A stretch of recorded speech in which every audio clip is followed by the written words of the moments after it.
All right, so let's start by labeling the equations 1, 2, and 3. And so what is the variable that's going to be the most simple, the most comfortable for me to eliminate? And I'm looking at the y's. The reason I'm choosing the y's is because there's already an opposite pair. The 5 and the -5 are already opposite pairs, so that's helpful.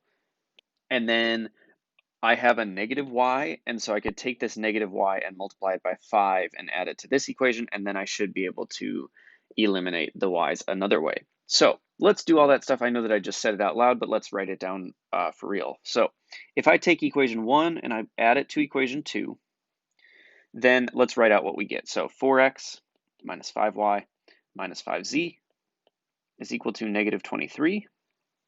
I get 6x plus 5y minus z equals 23. Okay, so then if I add these two equations together, I get 10 x's, no y's, -6 z's, and then 0 on this side. I'm going to highlight that so that I know that that's a result that I'm going to use in a minute. The next thing I'm going to do is I'm going to take equation 2, and add it to 5 times equation 3. Okay, and so what do we get here? Well, let's write out equation 2. Equation 2 is 6x plus 5y minus z equals 23. And then if we take 5 times equation 3, that's 25x minus 5y minus 10z equals 15. So then I need to add them together, and I get 31x, no y's, minus 11z's is equal to 38. Okay, so I'm going to highlight this and say, okay, well, this is a result that I'm going to use in the next step. So now step 2 would be to solve the system with this equation and this equation. So let's rewrite them as a system, and then we'll solve like that. So 10x minus 6z equals 0. 31x minus 11z is 38. These are not particularly nice equations to work with together, just because there aren't that many, there aren't common factors, there aren't common multiples that are really small or anything. So we're just going to have to deal with this, but that's all right. We are getting better at being flexible about these problems. So what do we got to do here? Well, let's see. My first instinct here is like, well, you know what? Even though it's difficult, at least I know how to get 6 and 11 to work together. 66 is a common multiple of 6 and 11, and so I should be able to get there if I am careful.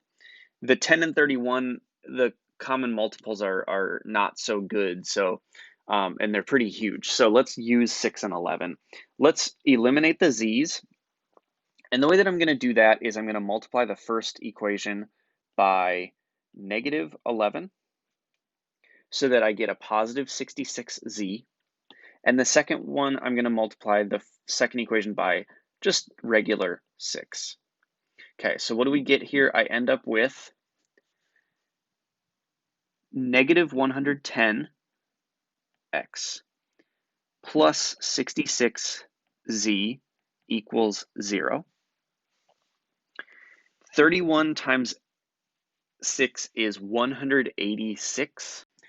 And so I get 186x minus 66z equals, and then 38 times 6 is 228.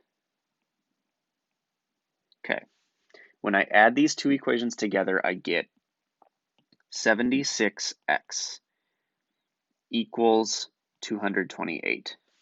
When I divide both sides by 76, I get x equals 3. That's really nice. That's a good result, and that makes me feel confident that I did this correctly. Now let's take our x and let's put it back in to an equation. Let's put it back into the first one. The reason I'm choosing the first one is because it's equal to 0, and so I'm probably going to have a pretty simple chance at getting z by itself. So here we go. 10 times 3 minus 6z equals 0. So I get 30 minus 6z equals 0. Minus 30 minus 30. I get negative 6z equals negative 30. And so z is 5. There's another nice result that we can use. Let's just zoom my camera out a little bit here so that we can have a little more space here. Okay, now I know what x and z are, so then we just have to put those back in somewhere where it's fast for me to find y. So the place where it seems like it's going to be the fastest to find y is right there. So let's rewrite that equation. 5x minus y minus 2z equals 3. We're going to sub in the 5 for z and the 3 for x. So 5 times 3 minus y minus 2 times 5 equals 3. Okay, so then this is 15 minus y minus 10 equals 3. 15 minus 10 is 5, so I get 5 minus y equals 3. If I subtract 5, I get negative y, equals negative 2. And so then I have to divide both sides by negative 1. And I get y is 2. There's my answer. Now I need to write my answer as a coordinate point. And so my point is x, y, z. So it's 3, 2, 5. There it is. Done. Step 1 is, well, let's label the equations. And what I immediately see is the x's here. Negative 2x is going to play okay with the 6x's. And there are two 6x's, and so this makes it seem like maybe my best solution here, my best choice here is to eliminate the x's. You can see, you can just sort of go through the thought experiment, like what would you do to eliminate the y's? What would you do to eliminate the z's? And you can kind of see, well, there's going to just be more steps if I use those. So that's why I'm choosing the x. Okay, so let's take equation 2 and multiply it by 3. And then we're going to add it to equation 1. The other thing we're probably going to do is we're probably going to take equation number 2, multiply it by 3 again, so the same result, and add it to equation 3. So let's just write those out and make sure that we know what we're going to get here. So equation number 2 times 3 is, well, negative 6x minus 6y plus 9z equals 48. You can use your calculator for that. Okay, so I'm going to use that again down here. So I'm just going to write it down here so I don't forget what it is.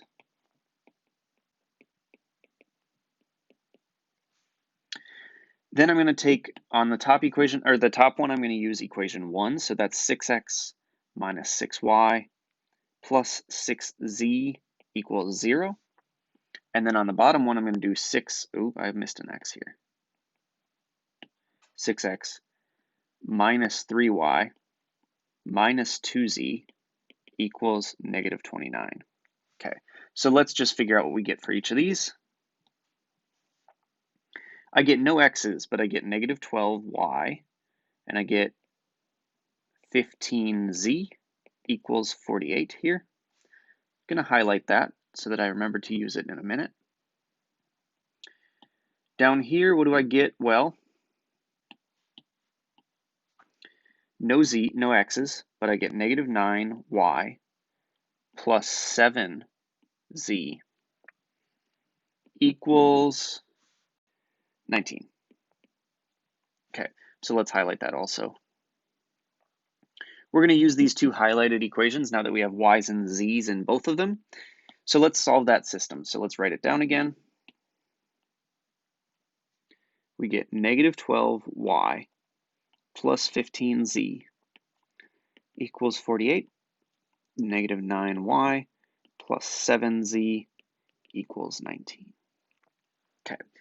What is the one that feels the most comfortable for me? Well, let's deal with the y's, because 15 and 7 are kind of not a huge fan of those, but 9 times 4 is 36, 12 times 3 is 36, so there is something that I can do to get rid of the y's pretty quickly. So let's take the first equation, we're going to multiply it by negative 3.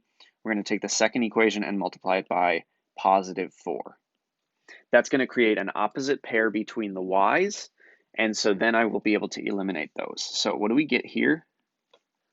Well, 36y minus 45z equals, ooh boy, 48 times 3 is 144. Okay. Here we get negative 36y plus 28z equals 76. And I lost a negative, I realized. This should be negative right here, this negative 144. Sorry about that. Okay. So when I add these together, I get no y's, but I get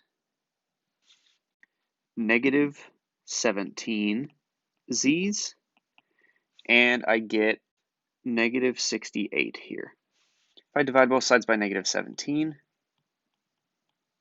I get z is 4. Hey. Okay, so if I know z is 4, then let's put it back in, maybe right here. So here we go, negative 9y plus 7 times 4 equals 19. 7 times 4 is 28, so I get negative 9y plus 28 equals 19. We get negative 9y equals negative 9. I get y is 1. Okay, now I have y and z. Let's put it back in somewhere where it's easy to get x by itself. Doesn't really matter where I do this,